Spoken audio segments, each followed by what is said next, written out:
Queridos, vamos dar continuidade à nossa série acerca da exposição do Evangelho segundo escreveu João.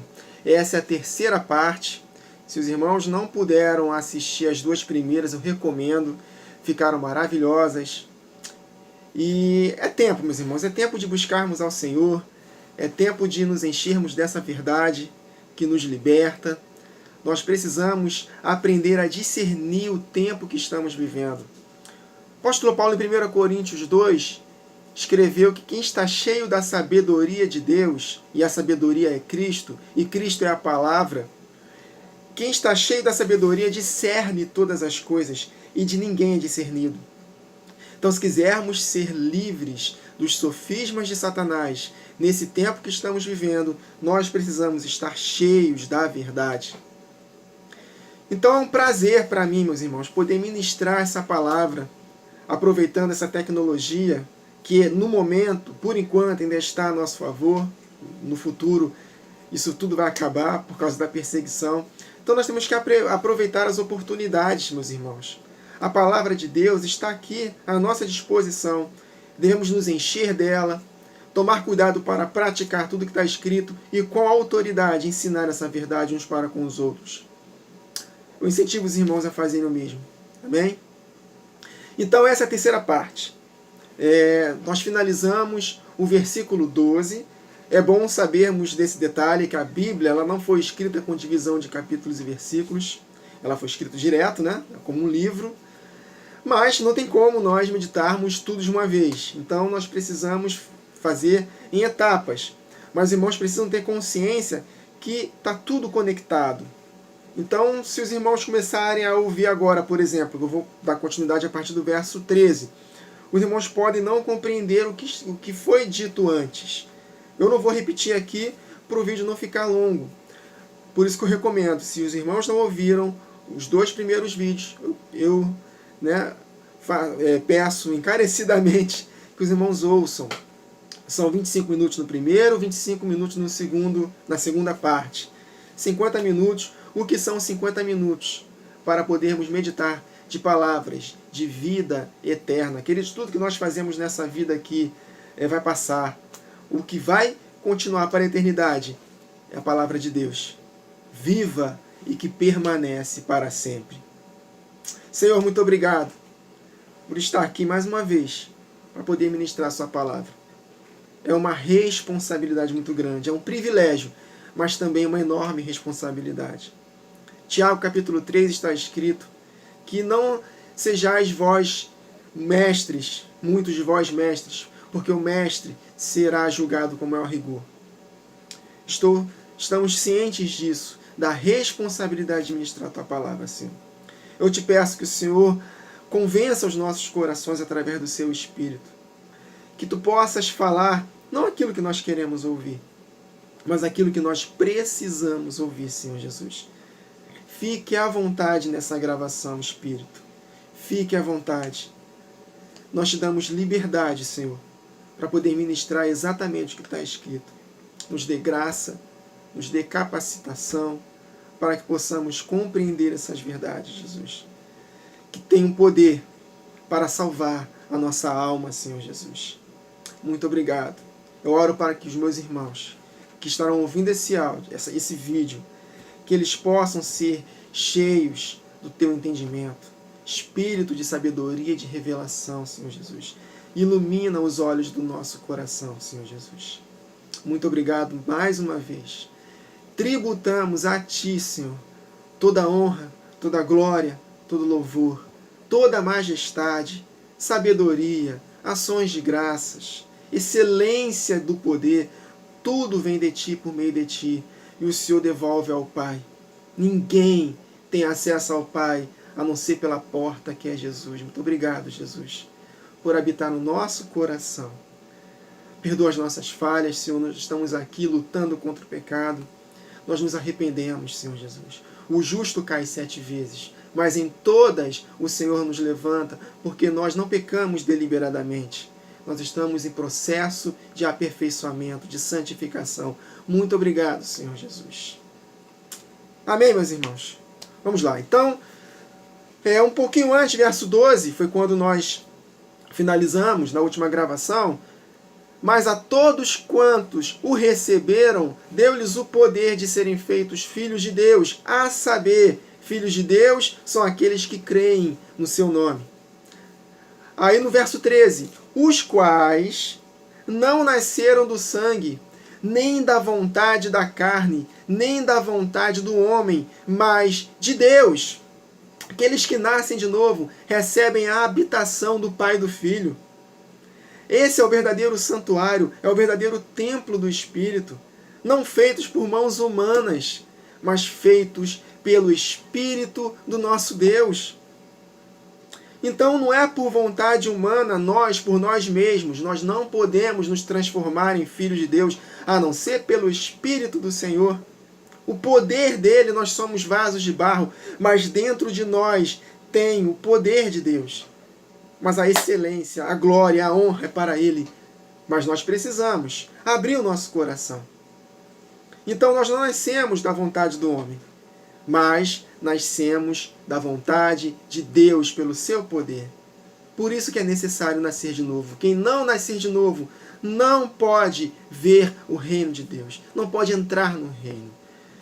Mais para frente nós vamos meditar quando o Senhor Jesus conversou com Nicodemos.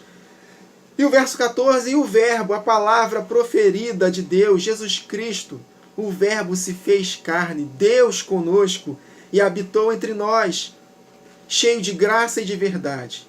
E vimos a sua glória, a glória como do unigênito do Pai. Então o verbo se fez carne, a palavra viva, o Deus Todo-Poderoso, unido ao Pai, habitou em nós. O Filho de Deus habitou em nós. Olha só o que foi profetizado 700 anos antes de Jesus vir a esta terra. Isaías 7 e 14. Portanto, o mesmo Senhor vos dará um sinal. Eis que a Virgem conceberá e dará à luz um filho, e chamará o seu nome Emanuel. E em Mateus 1 e 23, nos diz o que significa Emanuel. Deus conosco. Jesus Cristo é Deus, queridos, conosco.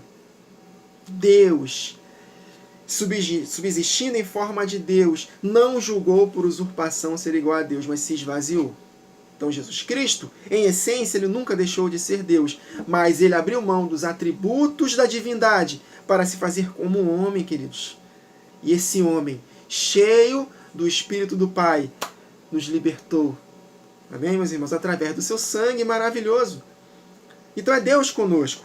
Deus habitou em nós, cheio de graça e de verdade. E vimos a sua glória. Glória como do unigênito do Pai. Então a mesma glória que o Pai tem, Jesus tem. Todo o poder que o Pai tem, Jesus também tem. Amém, queridos? Verso 15. João testemunha a respeito dele, de Jesus Cristo, e exclama: este é o que de quem eu disse, o que vem depois de mim, e tem contudo a primazia, porque já existia antes de mim. Olha só, meus irmãos, na carne Jesus nasceu 6 meses depois de João Batista. João Batista veio preparar o caminho para ele, mas antes de todas as coisas, ele já existia. Salmo 90, verso 2. Antes que os montes nascessem, ou que tu formasses a terra e o mundo, mesmo de eternidade a eternidade, tu és Deus. Essa palavra Deus é Elohim. Elohim é Deus no plural, queridos. Ou seja, Pai e Filho subsistem de eternidade a eternidade. É o Pai e o Filho que disseram, façamos um homem à nossa imagem. Na Torre de Babel, desçamos e confundamos a língua deles. Em Isaías 6, quem há de ir por nós? Pai e Filho. Essa é a divindade pelo qual nós adoramos, Senhor, meus irmãos. Há um só Deus e um só Senhor. Um mediador entre Deus e os homens. Então o Pai, o Deus Todo-Poderoso, invisível, sem forma, que gerou o Filho, que já subsistia com ele desde a eternidade, como uma imagem desse Deus invisível, a exata expressão de Deus. O Pai está no Filho, o Filho está no Pai, eles são um. Amém, meus irmãos?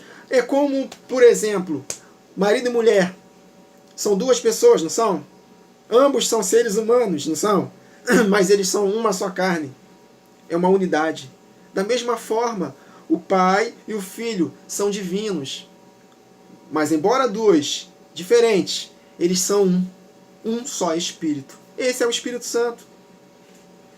Continuando. Verso 16. Porque todos nós temos recebido da sua plenitude e graça sobre graça. Esse texto aqui, meus irmãos, nos lembra Zacarias capítulo 4. Zacarias, quando estava profetizando, ele estava profetizando juntamente com o profeta Ageu, no período em que os judeus estavam sendo restituídos, libertos do cativeiro da Babilônia para a reconstrução do templo. E o templo, ele estava sendo resistido, a construção do templo estava sendo resistido. Basta ler Esdras, Neemias. E Zorobabel era o governador, um dos responsáveis para conduzir o povo para a restauração daquele templo.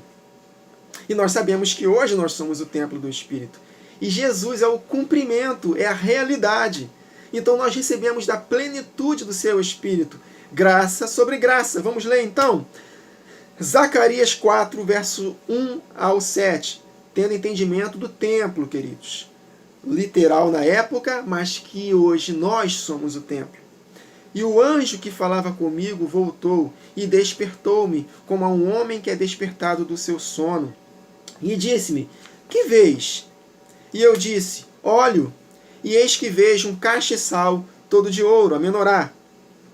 E um vaso de azeite no seu topo com as suas 7 lâmpadas e 7 canudos, um para cada uma das lâmpadas que estão no seu topo. E por cima dele 2 oliveiras, uma à direita do vaso de azeite e outra à sua esquerda. E respondi dizendo ao anjo que falava comigo, Senhor meu, que é isto? Então respondeu o anjo que falava comigo, dizendo-me, não sabes tu o que é isto? E eu disse, não, Senhor meu.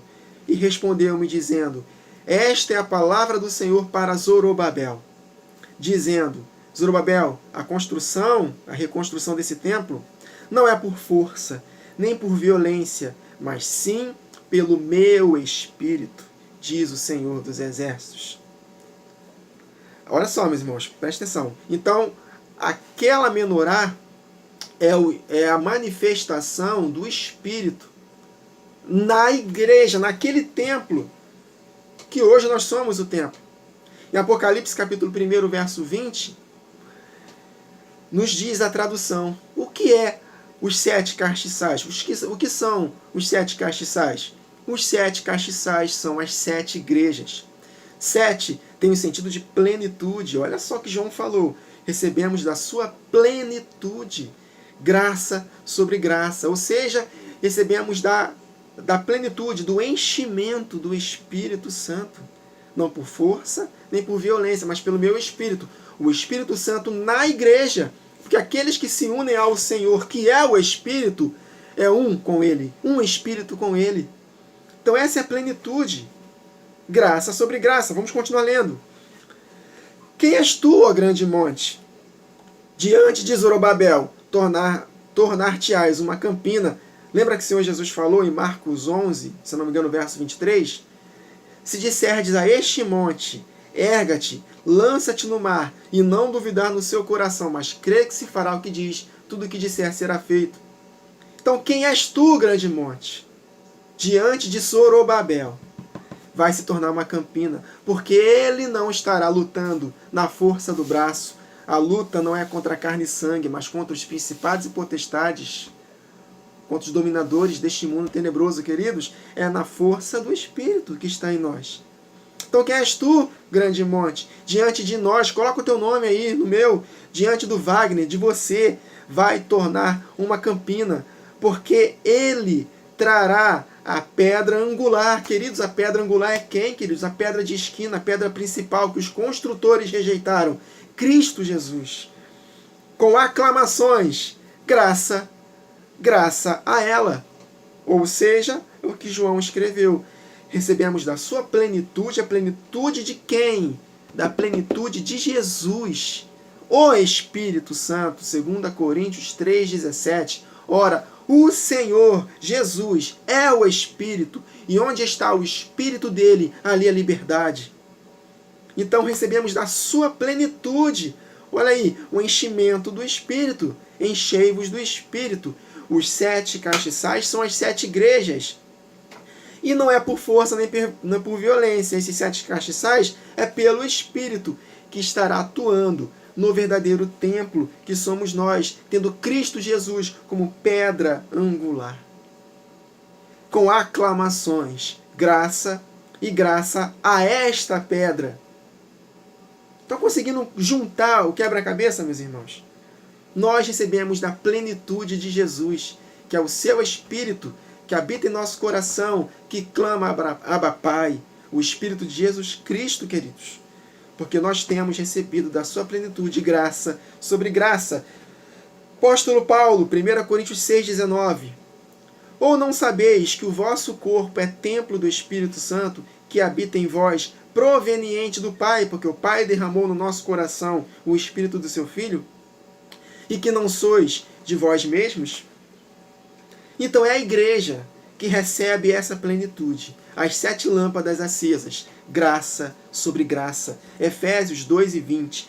Nós fomos, como templos do Senhor, edificados sobre o fundamento dos apóstolos e dos profetas, de que Cristo Jesus é a principal pedra de esquina, a pedra angular, no qual todo edifício, todo esse templo bem ajustado, cresce para templo santo no Senhor, no qual também vós, juntamente sois edificados para morada de Deus em espírito. Deus não habita mais em templos feitos por mãos. Na verdade, ele nunca habitou em templos feitos por mãos.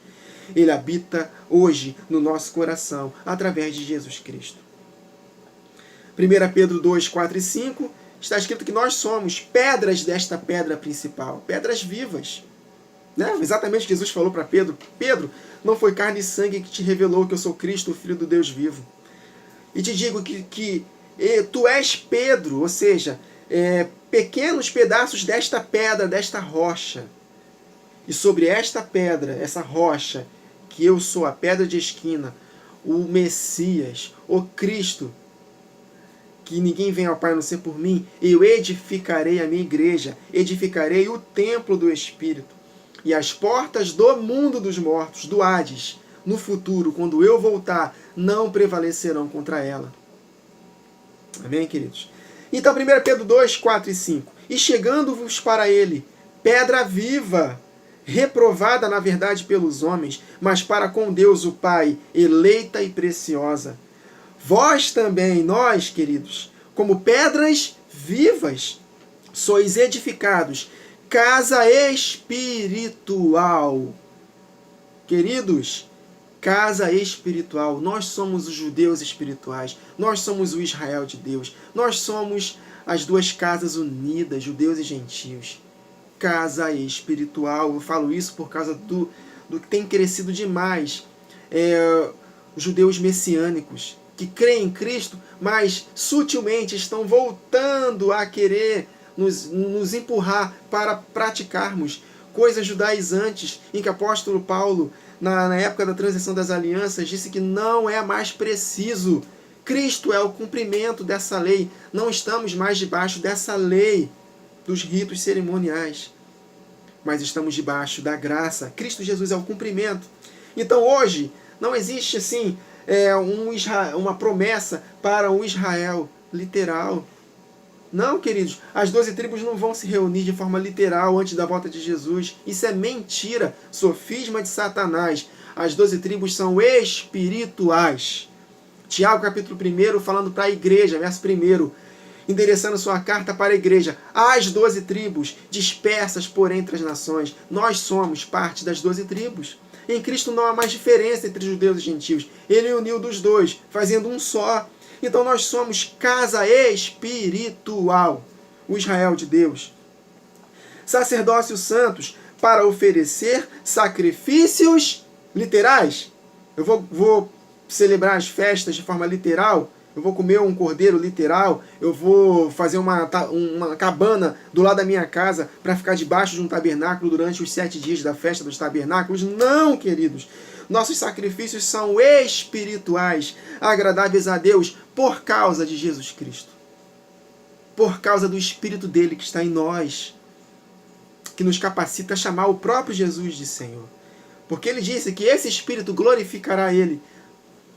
O Espírito dele próprio, unido ao Pai. Amém? Então o Pai glorificou o Filho.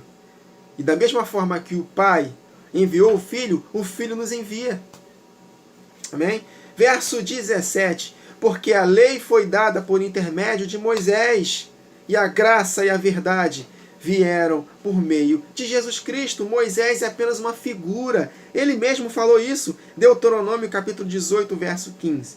O Senhor teu Deus te levantará um profeta do meio de ti, de teus irmãos. Olha o detalhe, como eu.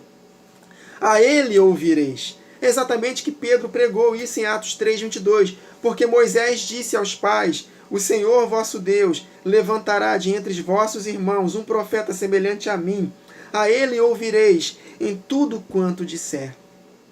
Então, Moisés é uma figura daquele que haveria de vir. Cristo Jesus é a realidade. Cristo é superior a Moisés. Hebreus 3, versos 1 a 6.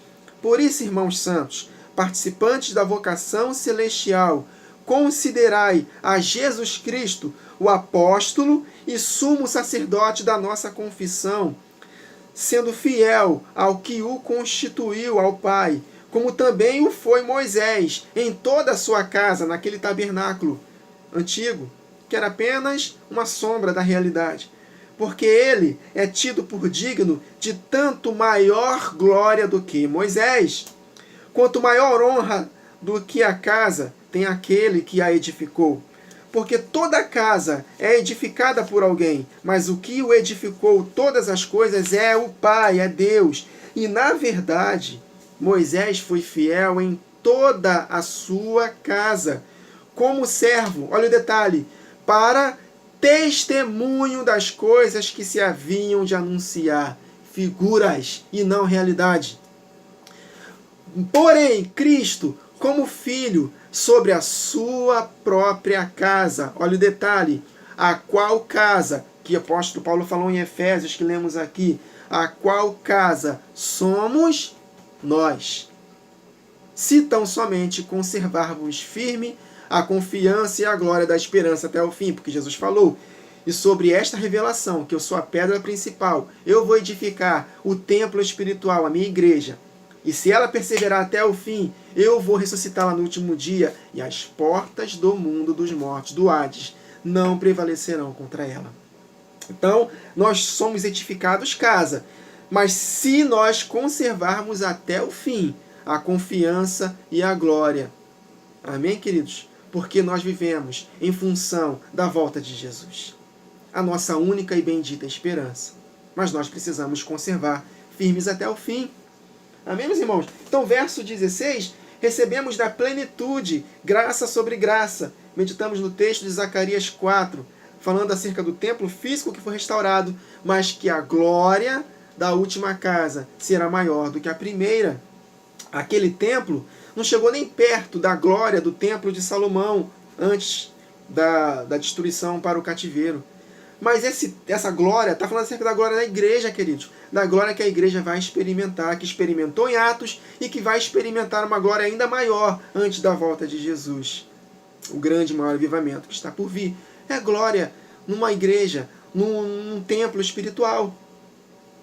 E a lei foi dada por intermédio de Moisés, uma figura de Cristo, mas a graça e a verdade veio por meio dele. Amém, queridos? E ele continua falando que nós somos essas pedras vivas da construção, nós lemos isso. Agora, olha só, para finalizarmos, Hebreus 13 e 15. Portanto, ofereçamos sempre por ele, por Jesus, a Deus, sacrifício de louvor, isto é, fruto dos lábios que confessam o seu nome. O verdadeiro sacrifício é espiritual, fruto de lábios que confessam o seu nome. E só podemos confessar o nome dele por causa do Espírito dele que está em nós. Ninguém vai ao Pai a não ser por Jesus. Ele falou, ninguém vem porque o Pai estava nele. Mas ele é o único mediador entre Deus e os homens. E João 4, 23 e 24, mas a hora vem, já chegou, em que os verdadeiros adoradores adorarão o Pai em espírito, porque ninguém vem ao Pai a não ser por Jesus. É por causa do Espírito de Jesus que adoramos ao Pai. Porque o Pai procura a tais que assim o adorem. Deus é Espírito, olha aí, o Espírito Santo. O Espírito que foi falado o tempo todo no Antigo Testamento é Deus. Jesus está nos dizendo quem é esse Espírito que atuou no Antigo Testamento. Deus. Esse Espírito é Deus. E importa que os que o adorem em espírito e em verdade, porque o Espírito de Jesus, unido ao Pai, habita no nosso coração.